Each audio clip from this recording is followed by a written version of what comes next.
arriving for emergency talks.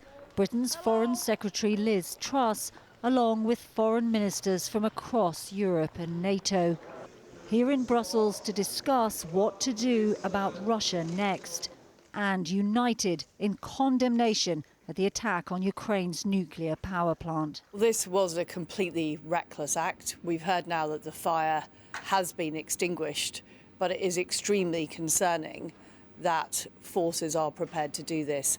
We've called for an urgent meeting of the UN Security Council. This is a threat to European security and stability, and we need those responsible to be held to account.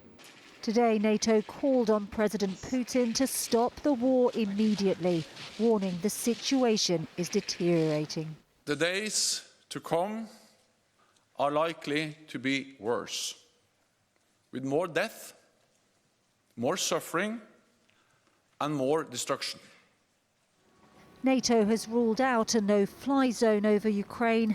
Instead, the West is hoping economic sanctions will starve Putin's war machine.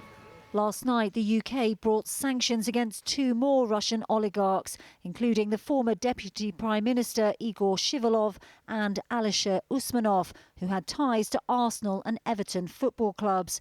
But Labour say it's not enough. Where the government is taking action on sanctions, we support them, but they've got to go further and faster.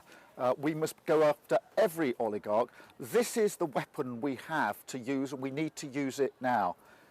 This anti-corruption expert says the UK has been slow to act. I hear from EU contacts that they were planning for weeks and months for sanctions, preparing the packages, making sure that the packages were watertight so that they could bring them forward and publish names. The UK did not publish its law under which it could sanction oligarchs until about 3 weeks ago. So I think, frankly, there's been a lack of planning. These allies are united in condemning Russia's actions. But right now, it's unclear what, if anything, will stop things getting worse. Layla Hayes, 5 News.